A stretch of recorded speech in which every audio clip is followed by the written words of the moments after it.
Hello friends, welcome back to another video. நம்ம சேனல்ல already 2 stock market கிராஷை பத்தி நம்ம பார்த்துருக்கோம். இந்த வீடியோ எதை பத்தினதுன்னா .com பபிள பத்தி தான். அதாவது 1999ல நீங்க ஒரு மில்லியனர் ஆகணும்னா நீங்க ரொம்ப கஷ்டப்படவும் தேவையில்லை, ஒரு பெரிய ஃபேக்டரியும் கட்ட தேவையில்லை, ஒரு புது பொருளையும் கண்டுபிடிக்க தேவையில்லை. நீங்க செய்ய வேண்டியது எல்லாம் ஒன்னே ஒண்ணுதான். அதாவது உங்க பிசினஸ் பேருக்கு பின்னாடி .comங்கிற அந்த வேர்ட்ஸை சேர்த்திக்கிட்டா போதும், லட்சக்கணக்கான பணம் உங்களை தேடி வரும். இது கேட்க ஜோக்கு மாதிரி இருக்குல்ல, ஆனா 90sல இதுதான் உண்மை. ஒரு பக்கம் காலேஜ் பிடிக்கிற பசங்க ஏதாவது ஒரு வெப்சைட்டை ஓபன் பண்ணி ஓவர் நைட்ல மில்லியனர்ஸ் ஆகினாங்க. இன்னொரு பக்கம் வால் ஸ்ட்ரீட் இன்வெஸ்டர்ஸ் அவங்களோட மொத்த லாஜிக்கையும் தூக்கி குப்பையில போட்டுட்டு லாபமே இல்லாத டெக் கம்பெனிஸ் மேல பணத்தை இஷ்டத்துக்கு போட்டாங்க. சொல்ல போனா இது இன்டர்நெட் பண்ண தப்பு இல்ல, இது ஒரு வகையில ஹியூமன் எமோஷன் பண்ண தப்பு. அதாவது ஃபோமோங்கிற ஃபியர் ஆஃப் மிஸ்ஸிங் அவுட்டும் அப்புறம் நம்ம கிரீடும் தான் எப்படி ஒரு ஸ்ட்ராங்கான டெக்னாலஜி மனுஷனோட பேராசனால ஒரு பெரிய அழிவுக்கு கொண்டு போச்சு. இந்த வீடியோல அதை பத்தி பார்க்கலாம். So welcome to the video of the great tech crash of 2000. So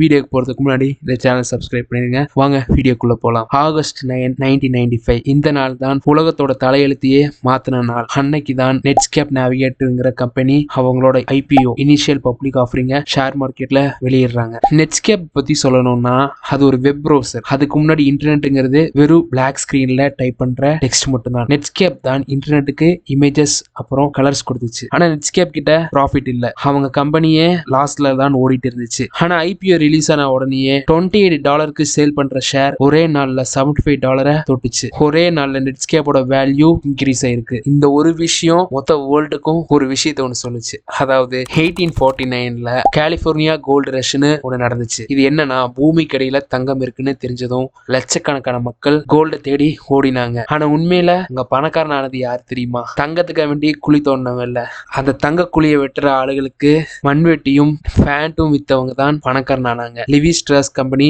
உருவானது அப்படிதான். அதே மாதிரி தான் 1995ல மக்களுக்கு புரிஞ்சது, இன்டர்நெட் தான் அடுத்த தங்கம்னு. எல்லாரும் யோசிச்சுட்டாங்க, நெட்ஸ்கேப் தான் அந்த புது உலகத்தோட மண்வெட்டின்னு. மக்களுக்கும் இன்வெஸ்டர்ஸ்க்கும் இன்டர்நெட்டை வச்சு லாபமாக்குறது தெரியாது, ஆனா நம்ம உள்ள நுழையாம விட்டுட்டா மத்தவங்க பணக்காரங்க ஆகிடுவாங்கிற அந்த பயம், அந்த ஃபோமோ அவங்கள டோட்டலா ஆக்குபை பண்ணிடுச்சு. அந்த ஒரு பயம் வரப்போற வருஷத்தோட உலகத்தோட லாஜிக்கே தூக்கி போட்டு குப்பையில போட்டுச்சு. பிசினஸ்ல வருஷம் வருஷமா ஒரே மேத்தமெட்டிக்கல் ஃபார்முலா தான் இருக்கும். அதாவது வருமானம் மைனஸ் செலவு ஈக்குவல் டு ப்ராஃபிட். அதாவது நீங்க ப்ராஃபிட் பார்த்தா உங்க கம்பெனி உயிரோட இருக்கும். இது கிராவிட்டி மாதிரி ஒரு யூனிவர்சல் ட்ரூத். ஆனா 1998ல டெக் கம்பெனிஸ் ஒரு புது வார்த்தையை கண்டுபிடிச்சாங்க. எப்படின்னா அவங்க இன்வெஸ்டர்ஸ் கிட்ட போய் எங்க கிட்ட லாபம் இல்ல, ஆனா 1 மில்லியன் ஐபால்ஸ் எங்க வெப்சைட்டா பாக்குறாங்கன்னு சொல்றாங்க. அதாவது வெப்சைட்ஸ்ல இருக்கிற டிராபிக் அப்புறம் கிளிக்ஸ் தான் அவங்க புது பணமா மாத்தினாங்க. இன்வெஸ்டர்ஸும் அந்த ஐபால்காக கோடி கோடியா பணத்தை கொட்டுனாங்க. இதுக்கு பெரிய ஒரு எக்ஸாம்பிள் pets.comனு ஒரு வெப்சைட். இது டாக்ஸ் அண்ட் கேட்ஸுக்காக ஃபுட்ஸையும் அது கூட வளர்றதுக்கான டாய்ஸையும் விற்கிற ஒரு வெப்சைட். கேட்கும் போது இது நல்ல ஐடியா மாதிரி தான் இருக்கு. அதாவது ஒரு $20 டாக் ஃபுட்டை இன்டர்நெட்ல ஆர்டர் எடுத்து அதை பேக் பண்ணி கொரியர் மூலியமா சென்ட் பண்றதுக்கு pets.comக்கு $25 செலவாச்சு. அதாவது அவங்க ஒவ்வொரு சேல் பண்ணும்போது $5 லாஸ் ஆனாங்க. நீங்க எவ்வளவுதான் சேல்ஸ் பண்ணாலும் லாஸ் ஆயிட்டே தான் இருப்பீங்க. ஆனா pets.com என்ன பண்ணாங்க, இன்வெஸ்டர்ஸ் கொடுத்த பணத்தை வச்சு அமெரிக்காவோட பெரிய விளையாட்டு ஷோன்னு சொல்ற சூப்பர் பவுல்ல $1.2 மில்லியன் செலவு பண்ணி ஒரு ஆட் போட்டாங்க. சாக்ஸ்ல செஞ்ச பொம்மையை அவங்க பிராண்ட் அம்பாசிடரா ஆக்குனாங்க. மக்கள் அந்த பொம்மையை பார்த்து சிரிச்சாங்க. அவங்க வெப்சைட்ல டிராபிக்கும் ஏறிச்சு. ஸோ டிராபிக் ஏறினதுனால அந்த கம்பெனி IPOக்கும் போச்சு. அந்த கம்பெனியோட ஷேர் பிரைஸ் அதிகமா போச்சு. தப்பான விஷயத்த நீங்க தனியா செஞ்சா உங்களுக்கு அது தப்புன்னு தெரியும், பயம் வரும். ஆனா உங்க பக்கத்துல இருக்கிற 100 பேரும் அதே முட்டாள்தனத்தை செஞ்சு பணக்காரன் ஆகிட்டு இருந்தா உங்க பிரெயின் யோசிக்கும், ஒருவேளை நம்ம தான் தப்பா யோசிக்கிறோமா, இவ்வளவு பேர் பண்றாங்க, அப்போ இது சரியா தான் இருக்கும்னு. இதை பார்த்து வாரன் பஃபெட்லாம் என்ன சொன்னாங்கன்னா, இது தப்பு, இந்த கம்பெனிஸ் எல்லாம் திவால் ஆயிடும்னு சொன்னாங்க. இதை கேட்டு பீப்புள்ஸ் எல்லாரும் அவரை பார்த்து சிரிச்சாங்க. எல்லாரும் என்ன சொன்னாங்கன்னா, அவருக்கு இன்டர்நெட்னா என்னன்னு புரியலன்னு அப்படி இப்படின்னு சிரிச்சிட்டு இருந்தாங்க. ஒன்னே ஒண்ணு புரிஞ்சுக்கங்க, உலகமே பைத்தியமா இருக்கும்போது நீங்க அறிவாளியா இருக்கிறது தான் பைத்தியக்காரத்தனம்னு இந்த உலகம் சொல்லும். சோ எல்லாரும் லாஜிக்கை விட்டுட்டு பேராசைப்பட ஆரம்பிச்சாங்க. வால் ஸ்ட்ரீட்ல இருக்கிற ஆளுகெல்லாம் மேத்தமேட்டிக்ஸ் அப்புறம் எக்கனாமிக்ஸ்ல PhD முடிச்சவங்க. அப்போ pets.com மாதிரி ஒரு முட்டாள்தனமான கம்பெனிக்கு அவங்க ஏன் கோடி கோடியா படத்தை கொடுத்தாங்க? இங்கதான் பினான்ஸை தாண்டி நம்மளோட சைக்காலஜி உள்ள வருது. இதுக்கு பேர் தான் தி கிரேட் ஃபுல் தியரி. இந்த தியரியோட லாஜிக் சிம்பிள். நான் $100 கொடுத்து வாங்குற இந்த .com ஷேரை உண்மையாவே $10 கூட வர்த் இல்லைங்கிற உண்மை எனக்கு மட்டும்தான் தெரியும். ஆனா என்னை விட பெரிய ஒரு முட்டாள் இருப்பான், நாளைக்கு இதே ஷேரையே $200 கொடுத்து வாங்குவாங்கிற நம்பிக்கை தான் எனக்கு இருக்கும். சோ மக்கள் யாரும் கம்பெனியோட வேல்யூவை நம்பி பணம் போடல, மத்தவங்க எல்லாரும் அந்த கம்பெனியை நம்புறாங்கிற ஹைப்பை நம்பி தான் பணமா போட்டாங்க. கொஞ்சம் உங்க பிரெயினை பத்தி யோசிச்சு பாருங்களேன். இந்த நேரத்துல நம்ம பிரெயின்ல ஒரு கெமிக்கல் ரியாக்ஷன் நடக்கும். அதாவது டெய்லி நம்ம காலையில எழுந்திருச்சு நீங்களே ஒரு ஷேர் வச்சிருப்பீங்க. அந்த ஷேரை பார்க்கணும்னு டெய்லி காலையில எழுந்திருச்சு உங்க போர்ட்ஃபோலியோ பார்க்கும்போது அது 20% ஏறி இருந்தா உங்க பிரெயின்ல டோபமைன் லெவல் பீக்ல இருக்கும். நம்ம என்ன நினைப்போம், நம்ம எடுக்கிற டிசிஷன் தாண்டா கரெக்ட்னு, நான் தாண்டா ஜீனியஸ்ங்கிற ஒரு திமிர்லயே இருப்போம். ஆனா 1999ல ஸ்டாக் மார்க்கெட்டுங்கிறது பணக்காரங்களோட விளையாட்டுங்கிற நிலைமையை மாறிடுச்சு. ஒரு school teacher, taxi driver, barber எல்லாரும் ஷேர் மார்க்கெட்டுக்குள்ள வந்தாங்க. ஒரு சில பேர் அவங்களோட ஜாபை குவைட் பண்ணிட்டு டே ட்ரேடர்ஸா மாறினாங்க. ஃபினான்ஸ்ல ஒரு பழமொழி இருக்கு, உங்க ஹேர் கட் பண்ற பார்பர் உங்களுக்கு ஸ்டாக் டிப்ஸ் கொடுக்க ஆரம்பிச்சிட்டாருன்னா மார்க்கெட் வெடிக்க போகுதுன்னு அர்த்தம். இது என்ன மீன் பண்ணுதுன்னா, கண்மூடித்தனமா போடுறாங்களே அவங்க ஒரு எக்ஸ்பர்ட்டுக்கு போயிட்டு பினான்சியல் அட்வைஸ், ஸ்டாக் டிப்ஸ் கொடுக்குற மாதிரி. ஏன்னா இந்த விஷயத்த தெரியாதவன் ஒருத்தர் உள்ள வந்திருக்கான். இனி அந்த ஷேர் அதிகமா விலை கொடுத்து வாங்க வேற யாரும் வெளியில இல்ல. அந்த டைம் தான் அந்த பபிள் அதோட பீக்க தொடும். March 10, 2000 Nasdaq share market index 5480 points தொட்டுச்சு. இதுதான் அந்த பபுளோட ஹை. அன்னைக்கு டேட்ல மட்டும் இன்டர்நெட் கம்பெனியோட total value trillions of dollars. Total வேர்ல்டும் செலிப்ரேஷன்ல இருந்துச்சு. ஆனா அந்த பலூனை உடைக்க ஒரு சின்ன ஊசி போதும். அந்த ஊசி தான் இன்ட்ரெஸ்ட் ரேட்ஸ். அமெரிக்காவோட ஃபெடரல் ரிசர்வ் பேங்க், நம்ம ஆர்பிஐ மாதிரி திடீர்னு இந்த இன்ட்ரெஸ்ட் ரேட்ஸை ஏத்துனாங்க. இது வரைக்கும் .com கம்பெனிஸ்க்கு ஈஸியா கம்மி இன்ட்ரெஸ்ட் ரேட்டுக்கு கிடைச்சிட்டு இருந்த பணம் திடீர்னு நின்று போச்சு. இப்பதான் கம்பெனிஸ்க்கு உள்ள இருக்கிற உண்மையான பிரச்சனை வெளியே வந்துச்சு. அதுக்கு பேர் தான் பர்ன் ரேட். அதாவது ஒரு மாசத்துக்கு ஒரு கம்பெனி எவ்வளவு பணத்தை செலவு பண்ணுதுங்கிற கணக்கு. முன்னாடி பார்த்தோம்ல pets.coms, அந்த மாதிரி கம்பெனிஸ்கள் கிட்ட புதுசா பணமே வரல, ஆனா செலவு பண்ற பணம் அதிகமா இருந்துச்சு. திடீர்னு அவங்க பேங்க் அக்கௌண்ட் காலியாச்சு. சோ பயமும் ஸ்டார்ட் ஆச்சு. ஐயோ இவங்க கிட்ட லாபம் இல்ல,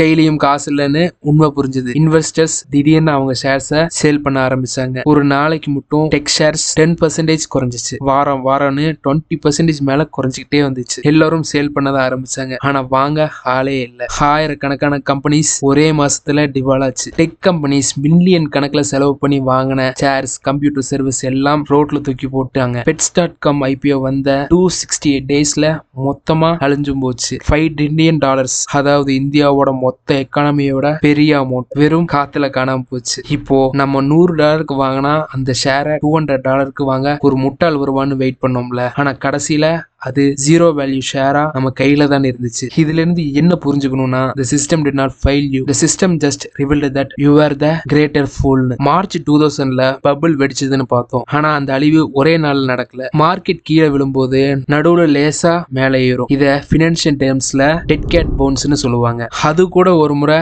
மேலே ஏறி விழும்ல, அதே தான் இந்த ஸ்டாக் மார்க்கெட்டும் பண்ணுச்சு. அதாவது இங்கதான் மூளையோட இன்னொரு ஆபத்தான பயஸ் உள்ள வருது, ஹேங்கரிங் பயஸ். ஒரு கம்பெனியோட ஷேர் $100 இருந்து 50க்கு வரும்போது சாதாரண மக்கள் என்ன யோசிப்பாங்க, பரவாயில்ல $100 பொருள் இப்போ பாதிக்கு பாதி $50 டிஸ்கவுண்ட்ல கிடைக்குதுன்னு. இதை நம்பி ஒரு சில மக்கள் திருப்பியும் அவங்களோட சேவிங்ஸ உள்ள போடுறாங்க. ஆனா அவங்க பிரெயின் உண்மையாவே இதை ஏத்துக்கல. அந்த $100ங்கிறதே ஒரு பொய்யான விலை தான். அந்த கம்பெனிக்கு லாபம் இல்லாத போது அதோட உண்மையான மதிப்பே ஜீரோ தான். அதாவது மக்கள் $0 பொருளை $50 கொடுத்து டிஸ்கவுண்ட் நம்பி வாங்கிட்டு இருக்கிறாங்கிற உண்மையை மக்கள் யாரும் புரிஞ்சுக்க. பேனிக்ல வெளியில போனவங்களை விட டெட் கேட் பவுன்ஸ்ல நம்பி உள்ள வந்தவங்க தான் டோட்டலா காலியானாங்க. டோட்டல் ஃபால் அமெரிக்காவோட நின்னுடல. டோட்டல் வேர்ல்டுமே இன்டர்நெட்டால கனெக்ட் ஆன ஒரு உலகம் தான். அமெரிக்கா தும்முனா இந்தியாவுக்கு ஃபீவர் வரும். 1990ஸ்களோட கடைசியில Y2K பக்ங்கிற ஒரு கம்ப்யூட்டர் பிரச்சனை வந்துச்சு. அதாவது அமெரிக்காவுக்கு லட்சக்கணக்கான சாஃப்ட்வேர் இன்ஜினியர்ஸ் தேவைப்பட்டாங்க. அப்பதான் இந்தியாவோட ஐடி செக்டர்ஸ்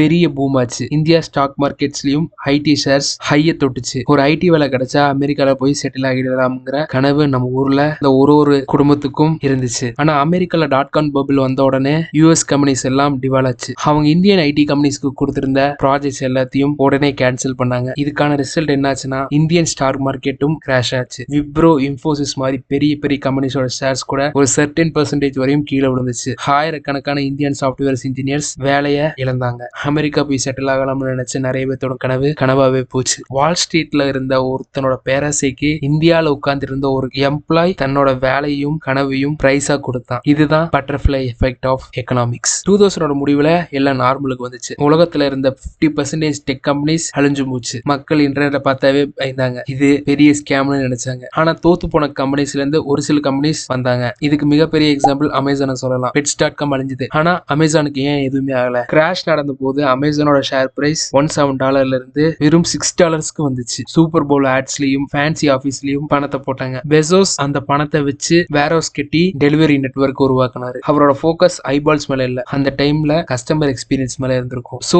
ஒரு சில பேட் கம்பெனிஸ் அழிஞ்சதுனால மார்க்கெட்ல காம்படிஷன் குறைஞ்சது. அமேசான் மாதிரி ஒரு சில கம்பெனிஸ் அந்த இடத்தை ஆக்குபை பண்ண ஆரம்பிச்சு. உண்மை என்னன்னா real internet, web 2.0, social media, cloud, smart phones இந்த கிராஷ்க்கு அப்புறம் தான் உருவாச்சு. எல்லாத்துக்கும் காரணம் மக்களோட பேராசை அடைஞ்ச பிறகுதான் உண்மையான இனோவேஷன் வளர ஆரம்பிச்சது. ஆனா இந்த வீடியோ பார்த்து முடிக்கும் போது நீங்க யோசிக்கலாம், இப்ப இருக்கிற மக்கள் எல்லாம் அறிவாளி ஆகிட்டாங்கன்னு. இந்த மாதிரி முட்டாள்தனமான பபிள் இனி யாராவது மாட்டுவாங்களான்னு. ஆனா இங்கதான் நம்ம பிரெயினோட மிகப்பெரிய ஒரு முரண்பாடு ஒண்ணு இருக்கு. டெக்னாலஜி மாறலாம், சட்டங்கள் மாறலாம், ஆனா ஹியூமன் நேச்சர் எப்பவுமே மாறாது. 2000ல .com பேரை வச்சு மக்களை ஏமாத்தினாங்க. 2008ல ரியல் எஸ்டேட் எப்பவுமே ஏறும் சொல்லி கேர்லெஸ்ஸா வீட்டுக்கு லோன்ஸ கொடுத்து உலகத்தையே அழிச்சாங்க. அதே மாதிரி 2021ல கிரிப்டோ NFTன்னு சொல்லி ஒண்ணுமே இல்லாத பொம்மைகளை லட்சக்கணக்கில் வித்து பணத்தை ஆக்குனாங்க. இப்போ கொஞ்சம் யோசிச்சு பாருங்களேன், எல்லாம் ஒரே மாதிரியே இருக்கு. இப்போ AI, ஆர்டிபிஷியல் இன்டெலிஜென்ஸ்னு இதுவும் ஒரு புது பபுளா உருவாகுதாங்கிற கேள்வி தோணுதுல. இந்த கிரீட் அண்ட் ஃபோமோ இது ரெண்டும் மனுஷனுக்குள்ள இருக்கிற வரைக்கும் பபிள்ஸ் உருவாகிட்டே இருக்கும். ஹிஸ்டரி நமக்கு சொல்லித்தர